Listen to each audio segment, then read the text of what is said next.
Welcome back to Popcorn and Beers.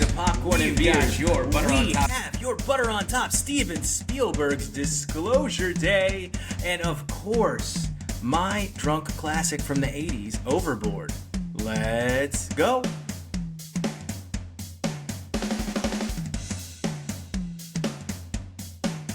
Welcome back to your favorite comic strip writer's favorite movie podcast. That's right. This is Popcorn and Beers, where some use tomatoes and others use thumbs. We use the stuff that gets you drunk. And we would like to welcome you back to this week's... That's a cool cup. That's a cool cup. Especially after what was accomplished on Friday. Captain, my captain. No, Tim Ream is the captain.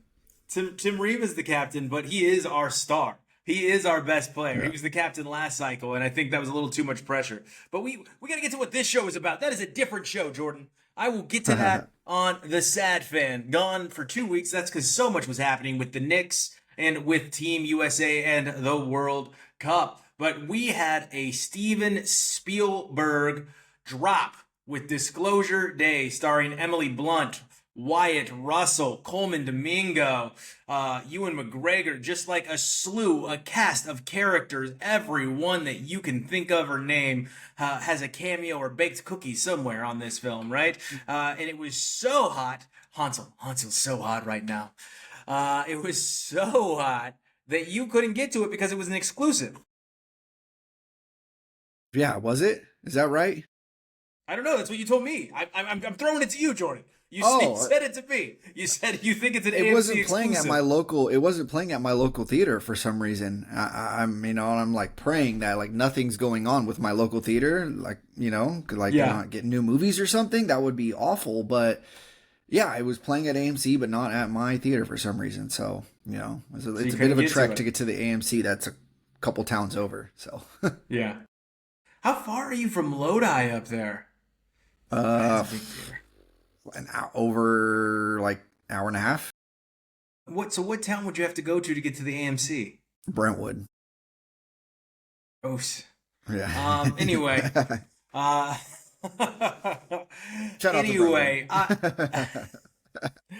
got out to the theater and I saw Disclosure Day. And you remember the film Escape to Witch Mountain? You remember that? I remember. I know the title. It's Vin Diesel, right? No. You're thinking of the remake with The Rock. Right? Oh, The Rock. Okay, So there's an original, and then there's a remake starring The Rock. Yeah, Escape to Witch Mountain. Disclosure Day is basically Escape to Witch Mountain. Like that's what this movie was. All right. Now, what I'm so disappointed in, is we only get those Spielberg effects like one time. We get one train scene that I was like, wow, camera work, really well shot, beautiful action sequence, but throughout most of the movie, though camera work is fantastic, the dialogue was so bad. Like the dialogue and their decision making throughout this film, you're just sitting here like, okay, you've surrounded me with a cast of characters that you've led me to believe are intelligent people, but with the way they speak and the decisions they have made, I'm wondering, are these people idiots? Like, that's what goes through your head. Like, are these dumb people that are controlling the secrets of the United States of America and the world? And then I look at who the government... Never mind. Yeah, sorry. No. That's unheard of. It would never happen. But with this... right. With this, the dialogue is even to the point where I'm like, this is goofy. Like, this isn't even good. It's just goofy. Nobody talks like this, Steve. Like, and I feel like I could call you Steve because I feel like you've lost your fastball there, Steve. Because this is not what I signed up for. This is not what I signed up for. I signed up for an alien film, and you did a mix of Escape to Witch Mountain and Close Encounters of the Third Kind, which, of course, is one of his greatest movies. But, like, that's not this. I didn't want to see a damn remake of the twins, like, having to make their way to... that didn't know they were twins. Yeah, I'm dead damn serious. They're not actually twins like they are in Escape to Witch Mountain, but legitimately the same damn storyline is, hey, we don't know that we met each other when we were kids because it was a dramatic event. Oh, but it's the two of us. Oh, it's a guy and a girl. Let's touch our hands together and bring the aliens to pick us. It's the same damn movie. Steven, It's the same movie as Escape to Witch Mountain. And do you really think we're so far removed? I swear to God, if I was Disney, I'd get so litigious on this shit. It is a crime against all Steven Spielberg films that this film exists. All right? Wow. Now, that's a bit extreme, but it's literally Escape to Witch Mountain, and it pissed me off because I'm literally sitting in the theater and I go, hold on. All right, as the story's progressing, I'm like, this is the same story as Escape to Witch Mountain, but no, I think it's Aliens Escape to Witch. This is the same. I almost cursed. This is the same story. So I just started to get really irritated, right? And on top of it being the same story, it's not even as good as Escape to Witch Mountain. It's boring. It's so boring. And you've now had me invest in two characters I could give a shit about because they're so boring. And they're acted by great actors, okay? It's not a shot at Emily Blunt or Homeboy. I forgot his name, sorry. With the ears, but yeah. He's on a run right now. He's on a Young heater. Ben Stiller light, not funny guy. Yeah. Exactly. And it's not even a shot at Coleman Domingo. But the thing is, I signed up for the disclosure that they were aliens, not something occurring. Literally, this movie doesn't get interesting. And I'm like, okay, wow, this is really cool. This is good. I would have loved to see a film that followed this, not 2 hours leading up to this. I would have loved to see a film that followed the disclosure.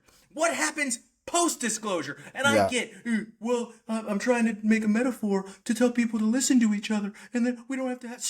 It's supposed to be an entertaining movie, dude! It's gotta be entertaining. If you want people to listen, you'll get that when you see the film. It's supposed to be good. So what, nothing is disclosed? Nothing's actually disclosed until the end of the movie, is what you're saying, basically? For 2 hours and 10 minutes, nothing's disclosed. And it's the whole, we've got to chase these twins down, we've got to catch them. Sound familiar? Don't let them disclose stuff. You don't know what's going to happen to the world if anybody finds out. It gets too silly and nonsensical with the decision making and character development. Just why would you make that decision? Style decisions are being made. I mean, even though it's well shot, it misses the mark on every single minute. It misses the mark. There is a scene where oh boy has to sneak up, right? He is standing straight up. You're going to tell me there's no secret agents waiting? This is like above FBI, NSA. This is super secret squirrel contractor. There's no contractors, no secret agents. Buy the cars. There's no secret agents that just hear him stepping as loud as he possibly can, running up to these cars. And no, it's not like, yes, they're in a farm, but it's out in the open. It's out in the open. You can just see him. You can just look. There he is. There's the guy. And then, I don't know why you're trying to make I wanted to show the panic in him. So I've got to take him he's got to be so panicked. He forgets how to drive? He forgets how to drive. I'm gonna run into a tree. It's 2 feet away. The tree's 2 feet away. He couldn't avoid the tree. And then, I'm gonna throw it in reverse. I ran into a tree. I'm gonna back into another tree. What the? There were no trees here until he starts driving. So it's just a lot of nonsense over and over again. Like I said, it's so predictable that it's just like, yeah. And then I started laughing multiple times that were not supposed to be humorous because I'm like, no one would do that. No one would say that. No one would make that decision. Okay, here's the deal. Old boy, they're not chasing his girlfriend. They're chasing old boy because they know old boy holds the key. So they have an opportunity to escape. And the girlfriend knows they're chasing him too. And as they have this opportunity to escape, he pushes his girlfriend out of the window and goes run with it. Run with all the... Okay, all right, spoiler alert! His girlfriend's already been compromised. I'm not going to tell you how. And they know she's been compromised. So you give her all the stuff that they're trying to get? And then the secret agents who have already compromised her just forget she's been compromised? And I just gotta go with this? Shout out to compromised girlfriends. Disclosures Day is a popcorn for me, Yeah, and it is just it's terribly disappointing that I couldn't. I was so excited. I thought it was going to be so good, and everything I wanted to see about the movie happens in the last 15 minutes of the film, and then it ends with not a bang, but a. That's how it ends. Like, it's just, oh they, my God, really? they're 2 hours and 30 minutes for this shit? I All was right. kind of teasing that a movie that it reminded me of from the trailer, Mhm. the with the animals, like in the preview, they're showing like there's some kind of thing going on with animals, a deer and some birds or some crap like that. Yeah. It reminded me of this movie called Annihilation with Natalie Portman that came out like Great movie, though. a handful of years ago. That movie was weird. I didn't like it. That was really It's weird. really good. It was overly scientific. I was like, I don't know. You're hitting me with a lot of big words. I'm taking it as disrespect. It's in Inception style. Yeah, but you know this movie I'm Tenet. hearing is a huge hit with the TMJ community. You know What's TMJ, that? where your jaw clicks when you get old. Oh. Me, Oh, yeah. gotcha. You know when she does the thing on the news, I was like Yeah. Leonardo DiCaprio meme. Like that's Yeah. yes, yeah. Yeah. Even that's just like so terribly explained, by the way. Like, and you see it coming from a mile away, and it's just so like it's Steven Spielberg, man. What are we doing here? Yeah, Steven, the great Steven Spielberg had to copy Escape to Witch Mountain. Like, all right. Let's get to a very problematic film that doesn't star aliens. Let's get to my drunk classic, Overboard. There's a lot of themes here. A Like rape. lot of themes here. However, Like I rape. really wanted to. So we're in the 80s, so I didn't really have a choice, but I really wanted to take us back to a film that showed when life was a little simpler. There was less to worry about. Nobody could get a hold of you if they didn't want to. You could just disappear. I forgot about all of the themes. So, Jordan, had you seen Overboard yet? I've always seen parts of it. I've seen like the Okay. ending, and I've seen some of the like really famous kind of scenes from it. Yeah. Yeah. So this is your first full watch. Yeah. So what'd you think? It's pretty problematic, as you said, you know. Um, I thought that Kurt Russell and Goldie Hawn's chemistry was wonderful because, you know, as they go on to be lifelong partner, you know, husband and wife and all Yeah. that. So, you know, you could definitely see that there. Like their chemistry is Yeah. perfect in this movie. You can tell Um, Goldie is Kate's mom too. yeah, I oh was like, yeah, yeah, I could oh totally yeah, see Kate Hudson coming from this human. yeah. A lot of funny parts, a lot of funny bits. It's very corny. It's very 80s, but it's pretty hilarious. I laughed a lot throughout it.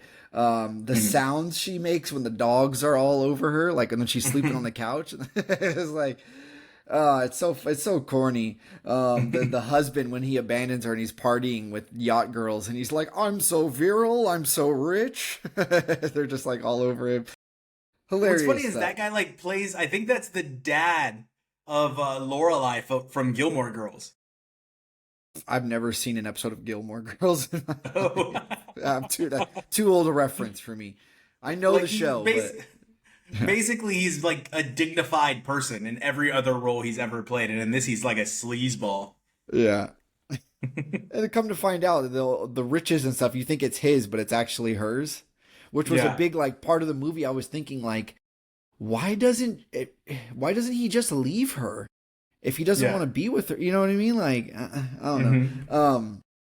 That teacher and Goldie Hawn standing up for the kids and all of that. That is exactly what's wrong with public education these days. Those kids are Yeah. little jerks. They're little jerks, and it's the parents' response. The reason is fault why they are the way they are. Right? The dad doesn't read to them or instill any discipline in them. Mhm. And then mom comes in and yells at the teacher and blames it like it's the teacher's fault that these kids are little delinquents. Like, come on. The principal was kind of a dick. I mean, Like, sure, I just sure, the principal was But- kind of a dick. but it's an endemic thing like these days. Like No, this I is the believe you. problem with it. Yeah. I defer to you, by the way. I defer to you on this. You have more experience than I do, but I did like her take on standardized testing. I Sure. think standardized testing absolutely. is I think our education system is kind of bullshit. I think it's a huge reason why we're so far behind other nations. And it's funny that she voices something similar that takes place in 1987, which we're approaching 40 years. And it's the same problems. I'm like, all right, like, here's the thing. You may not want to be a communist, but you know what communists do is they put their kids in standardized testings to determine what school and what career they're going to have for the rest of their damn life. All right. Yeah. Now, I don't know if that's still happening, but that's something we did study in world history was that was going on in like Russia and China is they were literally testing them to see what they'd be good at and then making them study that for the rest of their schooling. Like, this is your job now for the rest of your life, 10-year-old. And I'm kind of like, yeah, I mean, like, we don't go that far, but I do think standardized testing is not a great measurement of our teachers nor the student. And I thought that her saying that, I was like, yeah, I kind of agree with that. I think there are better ways to gauge things because humans are diversely talented. And it's really hard to discover what we're good at if we're pigeonholed. Yeah. You get a lot of corny music interludes, of course, because this is an 80s movie. Just like you got a band playing for like a few minutes. This the goofiest song you've ever heard.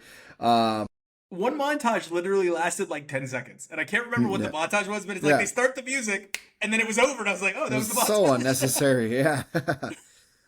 This movie, I'm convinced, is class warfare. Trying to convince you that life is so much better in that rat hole that they live in, right? With these uneducated kids, illiterate children with, oh God, yeah, okay, sure. She would prefer to go back to that instead of the yacht life and all of that. Yeah, okay. Luckily, she didn't have to go back to that because she owns everything. Right, yeah. She could have sponsored the whole mini golf. Right, yeah. One thing I did love, I stayed a little bit after the credits for one reason or another. I don't know why, but I learned that this movie was filmed in Fort Bragg, California. Really? Which is a beautiful place. One of my favorite vacations I've ever gone on was I got a B&B up in Fort Bragg, and it was so fun, so amazing. Fort Bragg where? Hold on, Fort Bragg where? California. Oh, okay. Got it. Because Fort Bragg is also a military base. It's a giant army base in North Carolina, and it is not in a beautiful place. No. No. Beautiful nature, as you see in the movie. Yeah. Yeah. Overboard. It's entertaining. It's goofy, ridiculous, corny, all of that, 80s. Typical. But it's a little problematic these days. I'm gonna give it a popcorn in one. I mean, Stockholm syndrome, right? Yeah. A little bit of Stockholm. There's a lot going on here. Adult napping. Yeah. Gosh, what else is going on? Psychological torture. Yeah. Maybe. What else is he doing to her? Oh, Rape. The consensual but unconsensual sex because she thinks she's your wife. I mean, it's unconsensual before it's anything, so it's it's yeah. I mean, but he's the person that believes that she's your wife. Go ahead. He doesn't work up to it. He's immediately like horn dogging her from the beginning, like, oh, hey, we could think about this going on. Like right away, that's one of the first things on his mind. He also does the thing though to not sleep with her though, where he does the whiskey on. Oh, I'm so drunk, I can't even do it tonight. Like, so it's very it's a confusing tactic that he takes with this. I do love every time I pull up an 80s movie as one of our drunk classics. I love the 80s montage opens. Like I just do. I appreciate them so much. And it's more that we're in a world now where we're inundated with technology and we're told what to watch and where to go, that it's cool to see this simpler time. Like I said in the open for this review, it's cool to see like a world where the phone rang at dinner time, you didn't answer it. Yeah, it's nice. It's nice to not have your employer be able to get a hold of you all the time through electronic mail or Slack or Teams, or any of the other various methods that they utilize to capture your attention 24 hours a day. The twins are going through a real arson period. What a line from Kurt Russell. I swear they tried to set me on fire. Yeah, the twins are going through a real arson period right now. Just some of the dialogue in this movie, it trips me out. How about he's a carpenter, right? That's his trade. He's got the worst roof of all time. Yeah, no, his house is just dilapidated. And Yeah, he's a carpenter. He's a carpenter, and then the Coast Guard just is gonna do a favor for a friend to help him go get a girl. Like the United States Coast Guard is just like, yeah, this guy was a cool enough soldier, whatever. Yeah, like you said, like I said, there's a lot of problematic stuff, but at the end of the day, the movie is also filled with whimsy. And until you called it a war on class or a psychological attack on class, however you described it, I didn't even look at it like that. I was just like, oh, this is nice, this is a little whimsical, kind of cute, kind of like, and then outside of all the problematic themes, like it's. Then you said that, I'm like, damn. Be happy with your place in society is definitely what this film is. Don't worry, the rich and elite don't have it that good. They'd switch with you in a second. Yeah. No. No. I don't think that's true. But Money can't buy happiness, but have you ever seen somebody sad on a jet ski? I don't think so. Yeah, right. Or a yacht that they sail to Los Angeles. Yeah. On a whim. Like, let's sail to Los Angeles. What is it? That bottle was $7. Like, oh my goodness. I can't get a 6-pack of bananas for $7 anymore. Like, what are we doing here? It's a fun movie, and I think everybody should watch it, even though it is problematic. I'm gonna give it a popcorn and 1. There was a lot of stuff that just made me laugh, and it wasn't outright jokes. It was just some of the funny lyrics and lines, and some of the ways that they filmed some of the stuff was interesting and entertaining. The take on family was interesting and entertaining, and it's just cute. So a popcorn and 1 for Overboard. Jordan, let's lead off with what you were watching this week. I finished Tom Segura's sketch comedy show, season 2, Bad Thoughts. Bad Thoughts is on Netflix. The first season got pretty bombed by this show. Yeah, thought it was a bit lazy. Yeah, I thought there was a couple pretty strong sketches. I don't really remember. I think it's the one where he craps his pants as a secret agent. That one makes me laugh quite a bit. This one starts out strong. It's a short season again, Wait a second, Jordan. Yeah. It's a short season again. The episode you just referenced was the first episode of season 1. So when you say this one starts out strong again, you're referring to the first episode, I presume, which tells me this is going to be shit again. So sorry for interrupting. Yeah. Go ahead. Yeah, it's about, 6 episodes, something like that. They're about 15 to 20 minutes apiece, so it's a real quick watch. Starts out strong. You get like this opening montage of like, man, I wish I could do some of these things I do in these sketches in real life. And he like takes a pill that the doctor gives him. And all of a sudden he's like walking down the street, just like knocking people out and banging some chick and shoving some guy's face in a dog's crap that his dog took and didn't pick up, stuff like that. Yeah. And then there's a couple of really, really funny sketches at the beginning, where he goes on a date and then his date ends, he gets in his car and he farts in the car, and then his date wants to get back in the car with him.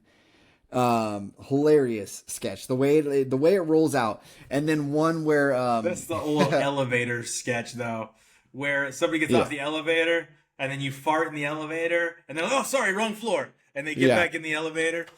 Yeah, but it's not an original idea, like set up the premise, but the way that it unravels after that is pretty funny. And then there's a pretty good sketch where it's one that's making like social media rounds, where he goes to I don't know, it's not an HBCU, but he goes to a college and he joins a step team and becomes like their token old white guy on a step team, like Stomp the Yard. So that sounds like the first episode of It's Only Sunny in Philadelphia. Is it? It's not exactly that, but it themes similar themes, maybe a different idea. So just ripping off shit. It devolves into something where like you kind of expect where it's going. Yeah. That's not funny at all, but he ultimately ends up in like a blackface type thing going on. Not completely, but yes, he does. Yeah. Lazy again is what I'm But hearing. and then after that, it falls hard off a cliff and just becomes like him trying to outrage and be as disgusting as possible, like just not even Yeah. trying to be funny, and then it's just weird and uncomfortable, and like it's just not funny after that anymore. Yeah. So I mean, I was kind of glad that it ended where it did, but I Yeah. laughed really hard at a couple of those early sketches. So hey, Man, if in a short series where the total season maybe racks up to an hour and 20 minutes, I would say a couple of those really hard laughs, it was worth it. But I'm still gonna give it a popcorn. I can't wait for the second season of Freebird. Can't wait. Freebird, yeah, that's Literally, good. I cannot wait. Like I thought I went into it with super low expectations. I thought it was gonna be terrible and it was hilarious. This second season, I literally said, why? It was so bad. It was so bad. Like it was, and I get it. Like Tom Segura, and you know what? Congratulations, hats off to him for losing some weight. He looks really good. He looks like he's worked really hard. He is a really funny guy, but the show just sucks, man. And it's gonna be hard to get me back after how bad, especially with your review. So, what did you give it again? Oh, popcorn. There's a funny sketch. I think it's like the last sketch of the show where they're trying to convince him to do this role, but he has to become fat again to do the role. Uh-huh. And they're like, all right, we will give you $5 million or something. And what the role is like some mutated, like X-Men like character where the name of the character is Hog Tits Shit Pig. It's so ridiculous, but I don't know. It's crazy. Just, just lazy. What was next for you outside of bad thoughts? What was the next thing on your agenda Oh, man. outside of bad thoughts? Well, I watched One Shot with Ed Sheeran on Netflix. It's a music experience, kind of biography like experience. It was really cool. It's 1 hour long, Okay. and it's everyone's favorite new camera gimmick thing, the one shot, right? Which is not like a new thing, but it's become like it's got this cult following. Everybody's like, oh, it's got a one shot. Let me watch this episode to see the one shot. Yeah. Yeah, so Ed Sheeran, he starts off at a music rehearsal and then he spends a period of time roaming New York City where he's got these kind of scheduled stops. He goes and he does a proposal for somebody. He shows up while somebody proposes. He goes to a birthday party. Then he hops on like a double-decker bus and he performs for people that are riding this bus. And then he goes to a pub and he performs for them. And then it ends up in him showing up, arriving for this set at this show. And he just like tears it up. It's awesome. He seems it's like Oh, we such. have a drink link too, Jordan. Drink link. We do? Yeah, What is he's it? also in your previous drunk classic yesterday, and the way Oh, you're that's right. talking about him being such a genius reminds me of the scene where he's sitting in the kitchen and he goes, "I always knew someone would come along and would be better than me. I Yeah, just didn't think it would be so soon." heartbreaking. No, but that's not even what I was gonna say. But yes, he is a Yeah, genius. Just a genuinely nice guy. Like yeah, the way that you see that his life operates, even when it's like he's on camera, is insane. People just everywhere he goes, he hops out of walks out of a building, and you see people that like in the background because he's keeping it moving, and you just see yeah, people turn and they just immediately take their phones out and start following him. Like yeah. everywhere he goes, like there's like a crowd of like 10 people just following him, Making you following him miss with their phones. Overboard. I'm telling you, making you miss the world of Overboard, where people couldn't just follow you with their cameras. It would no. I was like watching this and I was like, I think this would turn me into a monster. Like, and I mean, not we're like not a far away, Mr. Follower Count.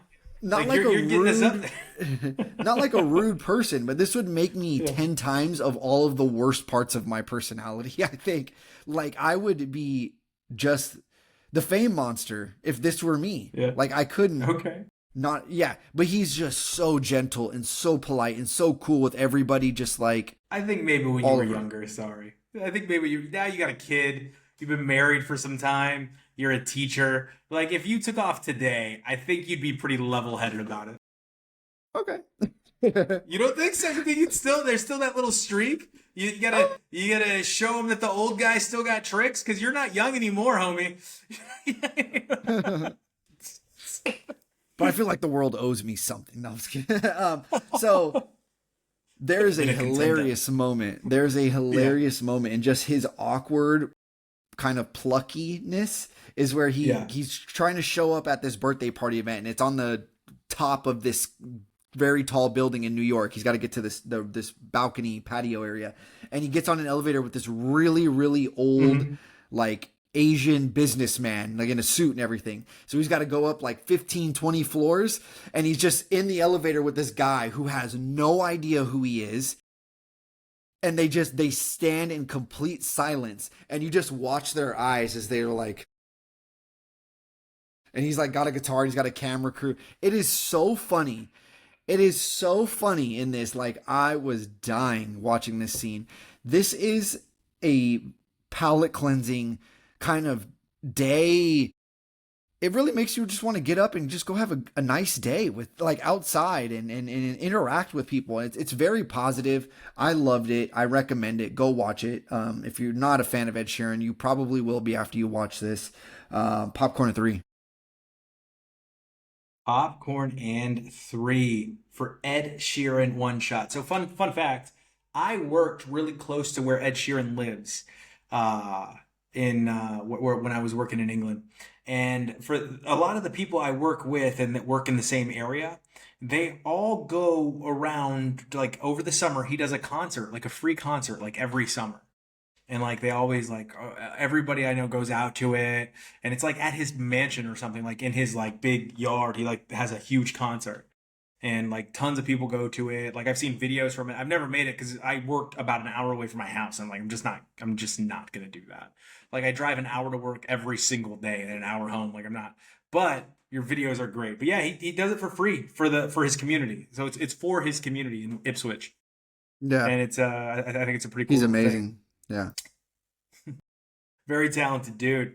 I watched Over Your Dead Body, starring Jason Segura, Samara Weaving, Juliette Lewis, Timothy Oliphant. It is the new film on what is it? Amazon Prime.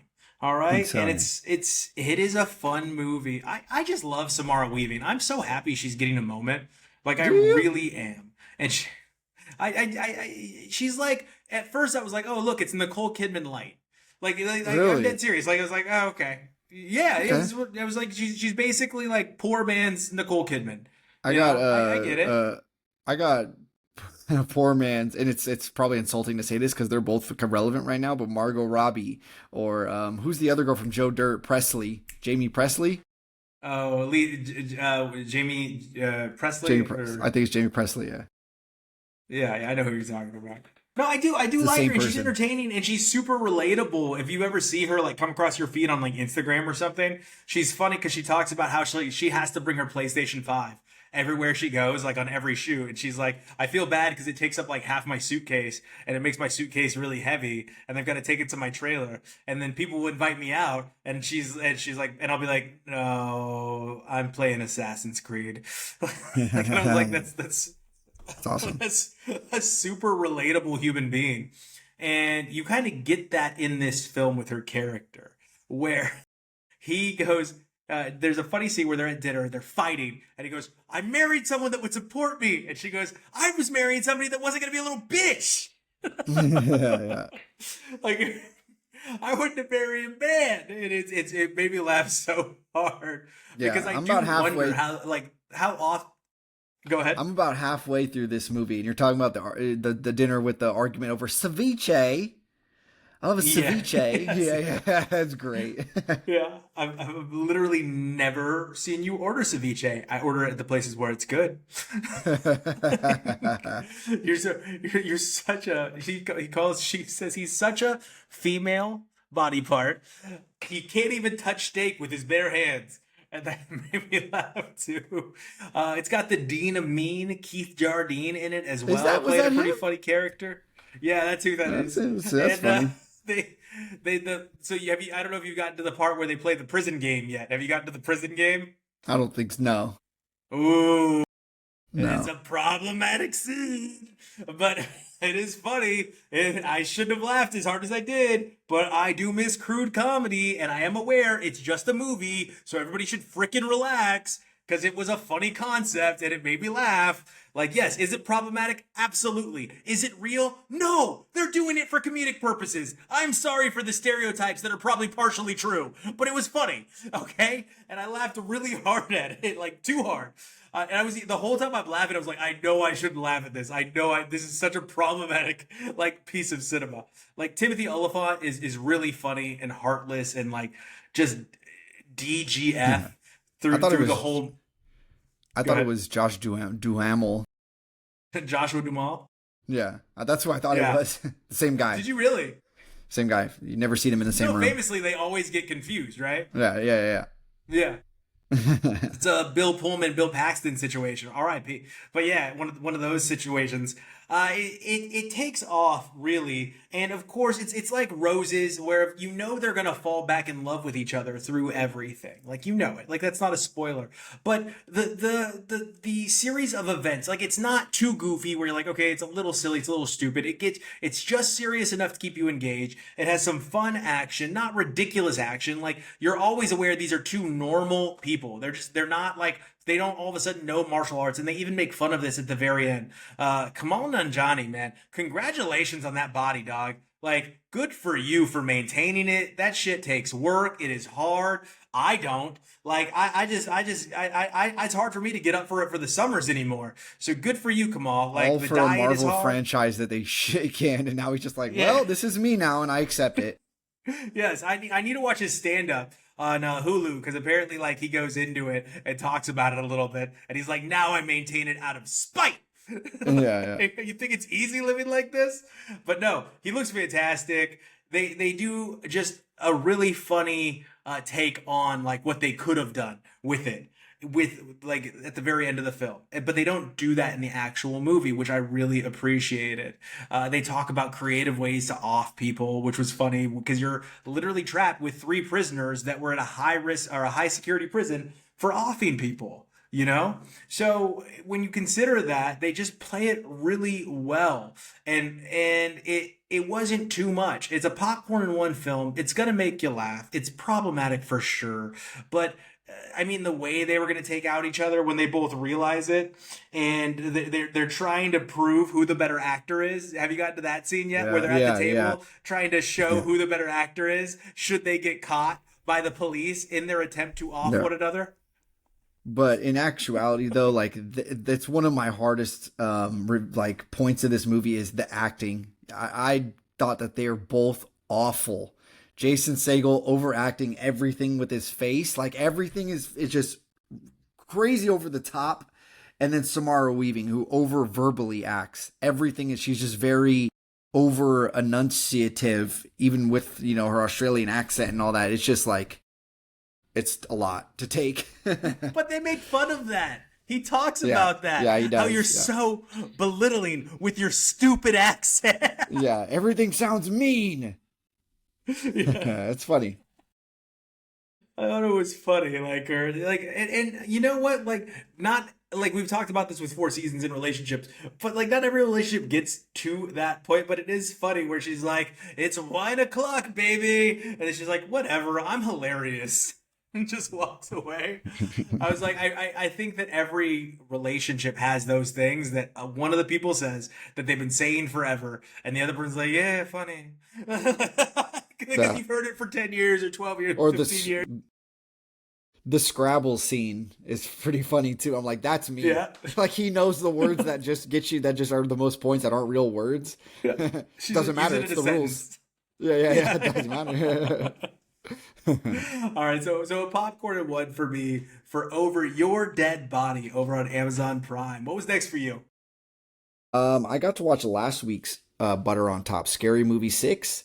Nice. I just have one note on it. Terrible. Don't watch it. It's practically unwatchable. There's this whole thing that the Wayans brothers were upset that they were left out of the last 2 movies. It's like a big theme of it, and how they fought to kind of re-champion this. We're going to bring it back. And it is absolute shit. Absolute shit. It's I don't think I really even laughed at like any of it. It was just Yeah. like I was kind of wincing through the whole movie. It's not even worth watching. That's what somebody asked me, how was it? And I said it's unwatchable. So I would not even give it a popcorn. I'd give it a burnt kernel in a bag. That is fair. Like I said, it's Yeah, not worth it. Don't spend your money on this. It'll be streaming yeah, next week. I promise it's you. What was next? terrible. I watched A Big Bold Beautiful Journey, which is on Netflix right now, starring Margot Robbie Hmm. and Colin Farrell. Um, it's a Oh, journey. you watch this? I know what movie this Yeah, is. Like they go through the doors and it takes them into yeah. moments in their life. Okay. It's a journey. Oscar bait. It's not. It's not big. It's not bold. It's not beautiful. It's a little beautiful. I mean, it's a little. It's very scenic. It's very naturey Has and its moments. the color contrasts and scenes and things pop. So I mean, hey, okay, you got that a little bit. It's just a journey, though. I mean, this whole movie is just AI Tumblr. Like, you ever remember the old website that people would be on Tumblr where you just post like a bunch of Yeah. like quotes, life is what you make it, it's an adventure, and like people, kind of Yeah. dream board these things. That's this movie, Yeah. basically, in a film Yeah. version. Tumblr ass AI meet cute over and over and over, like meet cute, meet cute, meet. Let's do a different one. With two beautiful Melodrama. people. You gotta have two Yeah, beautiful people. yeah. Melodrama, where all they just talk, it's all just self loathing. I'm not lovable. I'm a terrible person. No, I'm a worse person. You shouldn't love me. But why do you love? I'm just going to hurt you in the end. So why are we even doing this? Oh, but I do love you and I don't want you to leave. Maybe it's worth it. Maybe we should just try this and we're going to hurt each other in the end. That is the movie. Maybe that's the Okay. point. Maybe the point is to get hurt. Maybe that's where Exactly. life Thank you. happens. You've seen this movie. You've seen it. Yeah. Um, but honestly, like I wasn't bored. Like I watched it in two pieces just because I got busy. I had to go do something, but I went back to it as like quickly, not as quickly as I could, but I was like rushing, but I did go back to it very soon, and finished it. Mhm. There are a couple of very funny parts with this. The car rental agency. These actors, they don't explain what's really going on here, like at all. You're just supposed to just go with it. But they're hilarious. The way that they dialogue and everything is hilarious. But I'm gonna They have give good Big chemistry. Bold. They did, yeah. With Margot Robbie and Colin Farrell, and the two of them.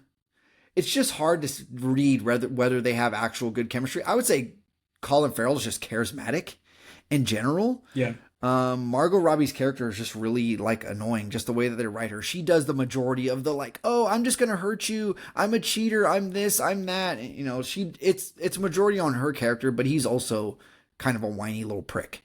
Okay, gotcha. So it's I guess worth a watch if you're just feeling for a kind of cute, if you just want to like have a date night. This is a pretty solid date night movie, like where you let the wife pick, but you want something that you're not gonna absolutely hate.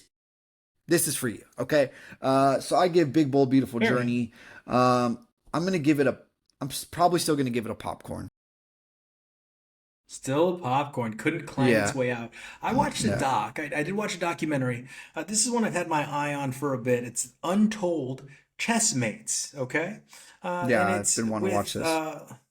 yeah, Hans Niemann versus Magnus Carlsen. Right. Magnus is the best chess player of our generation. He's Norwegian and he's unbeatable in many eyes. And then a 19-year-old kid from the United States of America comes along and beats him not just once, but twice in two different ways. Once on an online head-to-head matchup where they are in the same room, and then once in what's called an over-the-table match. And this leads to controversy, where he is accused of cheating. And here's the deal. It opens with the question, have you ever used anal beads while playing chess? Curiosity piqued. And I remember Yeah. that was a situation. Like that went viral. That quote, that line went viral. And yeah, I mean, like, it turns out that Hans Niemann was caught several times on the online platform. What is it? It's called Pawn, I think, like or something like I think it's called Pawn, the online chess service that blew up over COVID. And they talk about how chess had a resurgence during COVID, due to like things like the Queen's Gambit, due to their website launching, due to people being trapped indoors. And this 19-year-old Hans Niemann just became obsessed with becoming the best. And not only was he caught cheating, like I said before, he was caught cheating a lot, like a lot in the game, not just once, not just twice. But what sucks is you do these things, and unfortunately, you play right into someone that is a cheater's hands, which is, yeah, you gave him a court case by kicking him off the server the same time where you're trying to strike a deal with the guy that's accusing him of cheating, who happens to be the most popular and best chess player in the entire world. Now this guy's like, this is some sort of retaliation. This is some sort of blackballing for them to make this deal because I beat this guy twice. And it culminates in a final match, or a most recent match between the two. I'm not going to let you know how it ends, but it is interesting because you learn about how people cheat and how, like, really, even though Bobby Fischer existed, there really isn't a way to beat a computer. The computer knows how to win, and it goes over that. Even Magnus Carlsen goes, like, if you're playing a computer, it knows the perfect way. And it's interesting to watch the chess match, not just on the table, but of wits. The chess match of wits between the two of them. And you see, okay, maybe Hans Niemann has actually become a decent chess player, but he's not witty. He doesn't have a ton of wit. He's just vulgar, kind of a jerk. One of the reasons he's like Timothée Chalamet's character in Marty Supreme. Marty Supreme. That's who he reminded me of the whole time, from his hair to his antics. And it's just like, there's a UFC fighter right now who I don't think's that good, but it's getting a lot of popularity because he's just annoying and stupid and does all kinds of characters. Yes, can't stand him. Just he's fighting tonight. I cannot stand it. It's the most irritating, stupid, just cry for attention that makes people hate Americans that you've ever seen. We're not all like that. It's a giant country, by the way. But yeah, it's obnoxious, and I find myself rooting for the pretentious Magnus Carlsen. I just do. I mean, for like the Norwegian, I'm like, man, this guy kind of seems like, yeah, he's arrogant, yeah, he's smug, but he's also like the best ever. Maybe not ever, but definitely of a generation. And you're surprised that he's arrogant about this or at all? Like, he's the best at a game that's been being played for hundreds and hundreds, if not thousands of years. All right? Like, yeah, dude's arrogant. It comes with the territory. I would expect it. Why are we shocked by this? And I was rooting for him. It is an interesting story. I'm going to give it a popcorn 1.5. It is worth the watch if you're interested in chess in any way and you're interested in how people can cheat at things. They talk about how cheating in most events happens before the event, whereas if you're cheating at chess, you have to be cheating during the event. And I thought that was a really good observation. So again, popcorn and 1.5 for Untold's chessmates. And Untold has not done a ton of good work lately. I have watched Untold that I've just not even reviewed. They basically are in the pocket of whoever they're documenting. They're pushing quantity over quality for sure these days. But I do want to watch the Jamie Vardy one. I've never heard of this guy, but I want to watch it. Do you know why he's famous? From what I could tell from the preview, just being like this kind of he's bad good. boy. He's a really good footballer, like really good. But what really put him on the map was that time when Leicester City won the Premier League championship. Yeah, he was their right, he was their striker. Yeah. So you got to a classic killer, sir. I did. I guess I did. Yeah. The Da Vinci Code? I think it qualifies. It's Tom Hanks' flick. It was a giant phenomenon when the book came out. Sure. And it was interesting. This is like National Treasure, but not fun. You know, not fun. Has to do with unfun treasure. Yeah, has to do with religion and welcome to Treasureless. Yeah. Tom Hanks's hair. That's the first thing you got to talk about when you watch this. Tom Hanks's Keanu Reeves hair in this. Fantastic. You have the flogging, and I don't mean this derogatorily, but I mean it just as observationally, albino guy who's been parodied in many, many movies. Epic movie.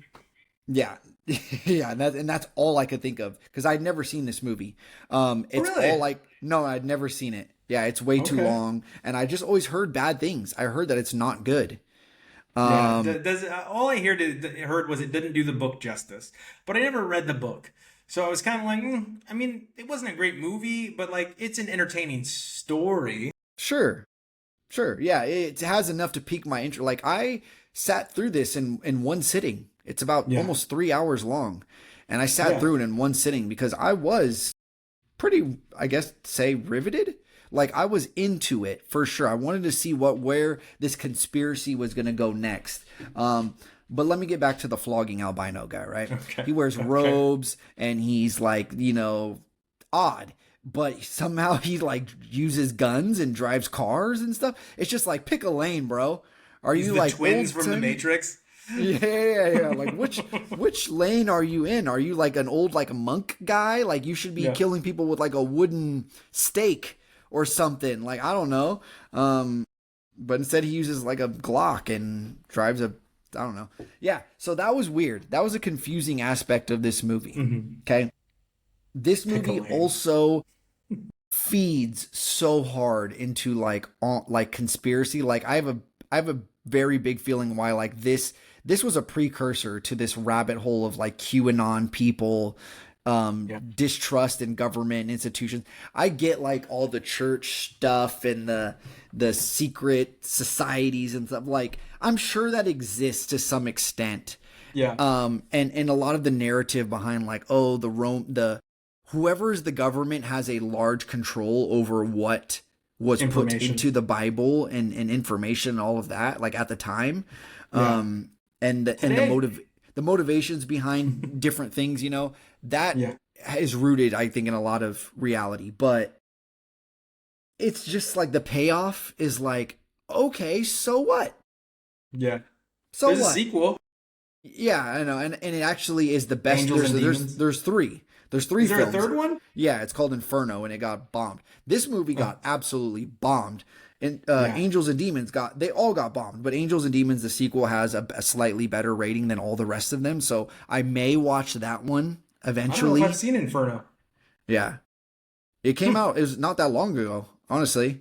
Hmm. Um, yeah, so it's cool. I mean, it's not the same storyline exactly, from what I have read and understand. It's more like, oh, we're bringing back Tom Hanks as the hair guy again. Yeah, slick hair Tom Hanks to Yeah. like do some more church meddling. So I don't know. Da Vinci Code, I'm gonna give it a popcorn and one. Okay. Da Vinci Code gets a pop one, and that brings us to your drunk classic. We're back to you and back at it. Yeah. I'm going to okay, so I'm gonna stick in with a Stick in actually with. yeah. I don't know. Sorry. Um, I'm gonna link the movie I just reviewed to our butter on top this week. Okay. Right? Common thread here. Tom Hanks. We're going Yes. Tom Hanks still. A feel good, light, funny movie. I'm going with. Do you know what it is? Feel good, light, funny. What era, Tom Hanks? Early 2000s maybe. Are you gonna go with I think I know, but go ahead. I'm gonna go with The Terminal. Oh, I was way off. Okay. I was way off. What I do you was think? Castaway? Samsonite. I thought you were gonna do what we were talking about in the pre-production meeting, and you were just gonna throw it out there. But the terminal. All right. Is that also Catherine Zeta-Jones is in that too? Maybe. I don't know. Maybe. Okay. Yeah. I can't remember, but the terminal. It's been a long. I think I only watched this once, and when it first came out is when I saw this movie, the terminal. All right. It is cute though. I do remember that. I think we got another a man named Otto Yeah. situation. And then Catherine of course, Zeta-Jones, Zoe Saldana, Diego Luna, Stanley Tucci. Huge cast. Huge cast.